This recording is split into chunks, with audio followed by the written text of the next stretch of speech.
into 2002 is when Kibaki was elected, is when we have a referendum, is when we have a new constitution, and then we say Kenya is now on the right path. After that, Madam Speaker, we did not follow the letter of the constitution. What many of us have never understood is that your democracy is as valid and as reasonable and as verifiable and is implementable as the people who are willing to follow and implement that constitution. We have completely failed our people.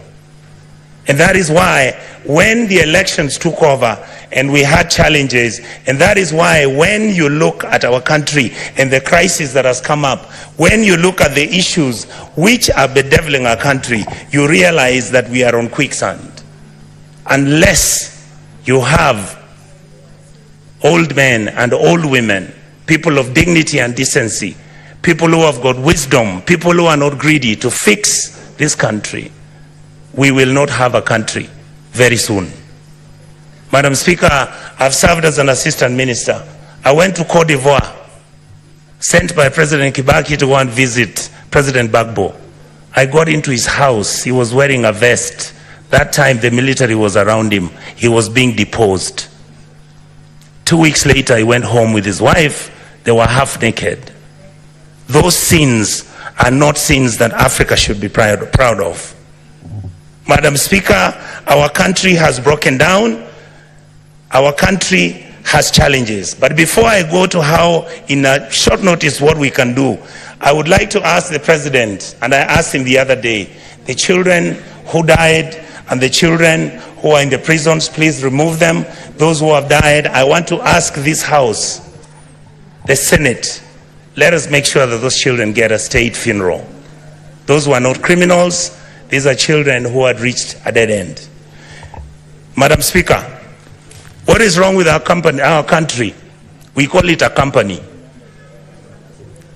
with shareholders. Our country is not a company.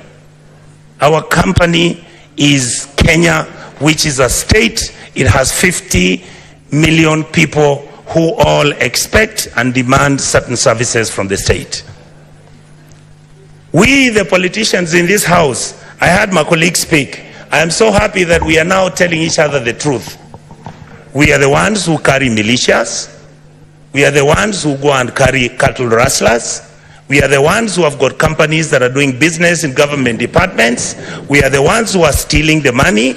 Look at the national government, I'll call it down, bring it down to the National Assembly.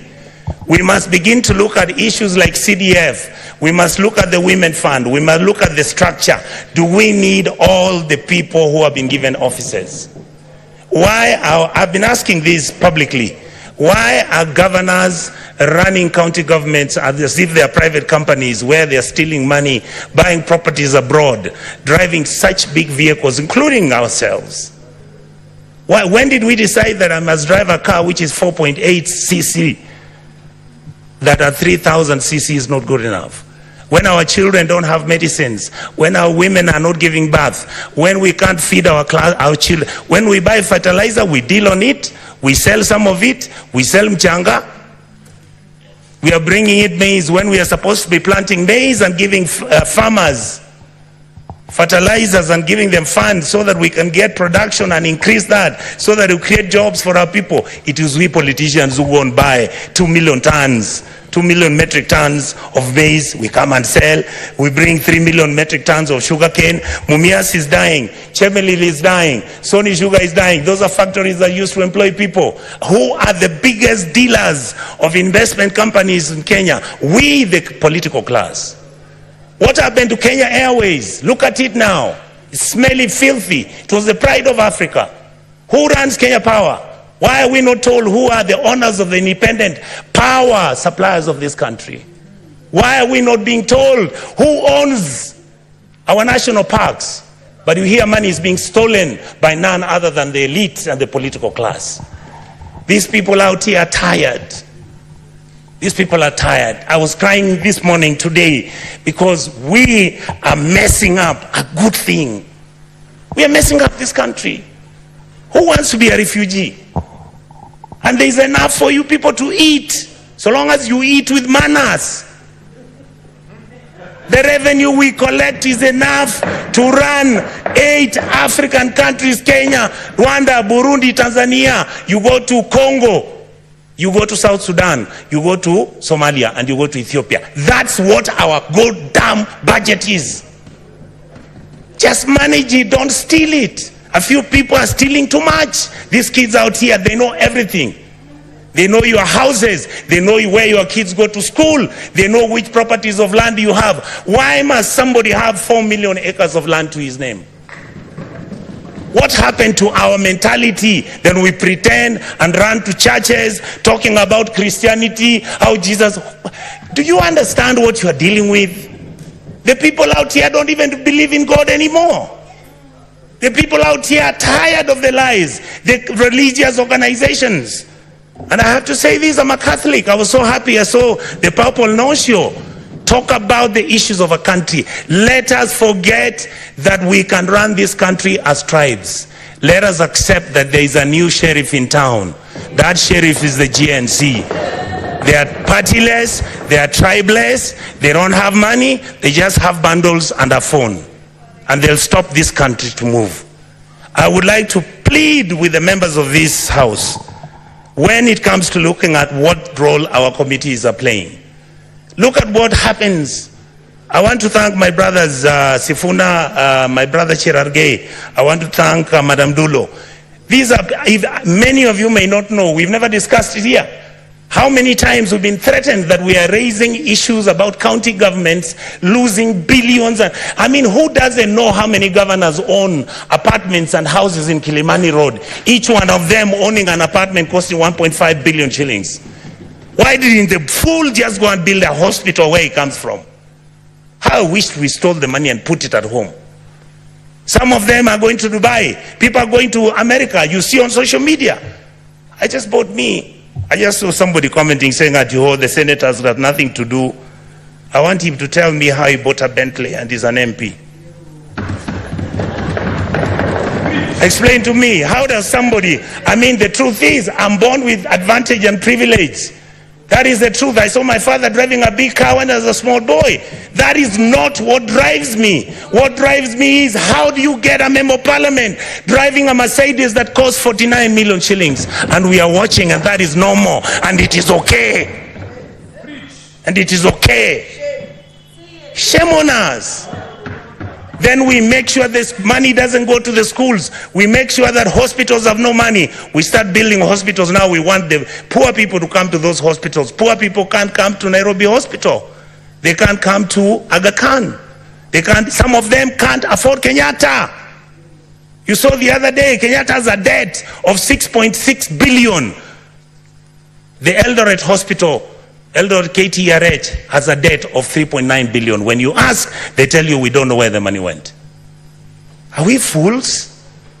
Do we need to buy houses which have got 15 bedrooms and drive 19 cars and put them in your parking lot, and you want 10,000 acres of land? You want a ranch? You fools, you go and buy a ranch in Australia. This is where we are. We keep blaming the police. The policeman cannot do anything. Have we ever gone as a Senate to go and see where the police lives? How he takes his kids to school and his salary is 19,000. And this house has to start thinking about those things. We guys must begin, and we ladies and gentlemen in this house must begin to agree that we can reduce our salaries, that we can drive smaller cars, that we can wear counters. In fact, the only thing I'm very annoyed about the president, I'm the one who started wearing counters. Now he has given counter a bad name. I want Kenyans to love counters the way I loved them. Let us wake up, Kenyans. We can't play football. Money comes from FIFA, it is eaten. World Rally Championship, money comes from there, it's eaten. You go, you want Kenya Lawn Tennis Association, they only want 50,000 to hold an international tennis tournament. Not even the minister appears there. But when the minister is traveling out of the country, he's got how many people? Private jet, goes to Dubai, books one of those hotels, luxury hotels, and he comes back to Nairobi with the same 9 people he took with a private jet. And you assume that the Gen Zs don't know. These days they track you. They can know which private jet you took, where it went, and how it came back. Many of us are worried because either because of history or because of what has happened, we have got a lot of money now, we are owning so much land. Please allow us to have spatial planning. Your land, we can have an implemented law in this house to protect your even identity. But please don't stop stealing public land. Let us have mercy at our people. You saw people from Eldoret and Kakamega talking about, oh, our shambas which our grandfathers left for us. Now you guys who are MPs and senators, you come, you chase us away, and then you throw us into court.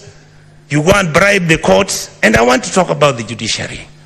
We respect you. We know that you are most of the time under the pressure. We know there are certain things which you can even be blackmailed. But we want to hold you at a higher standard.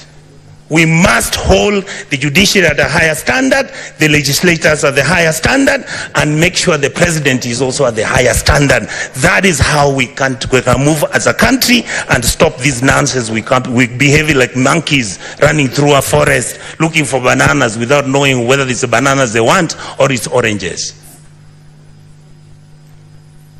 I really, really want to say this, Madam Speaker, finally.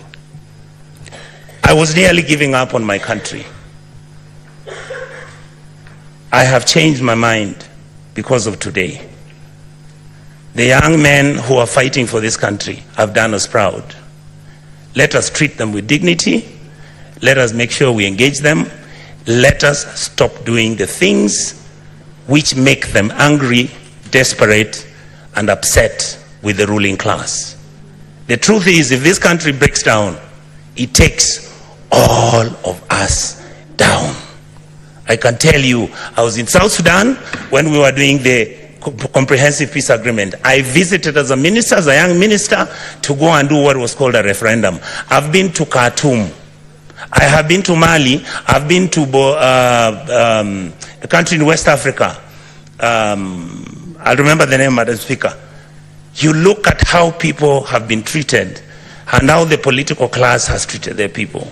Everybody looks destitute and everybody is desperate. Let us change our ways. We can run the country peacefully, make sure everybody is a person of dignity. Let's treat our people kindly. A country that never takes care of its most vulnerable is a country that is not worth talking about. So I want to ask the political class, I want to ask all our auditors, I want to ask all members of the county assembly, please, members of the county assembly, your job is to oversight, the MP's job is to oversight, and the senator's job is to oversight. Let the governors run the place. If they bribe you, you will not get development. Let us agree that those are the rules that we'll have to operate with. And let us share the cake of this country equitably and fairly. Let us not have one region getting 50 billion when one area's got only 1.2 billion. And when you are giving scholarships, why should we have 3 scholarship funds in this country? Those are some of the things, Madam Speaker, without speaking too much, I wanted to vent. And I thank all my colleagues for having shown our country the love that it deserved. Thank you so much.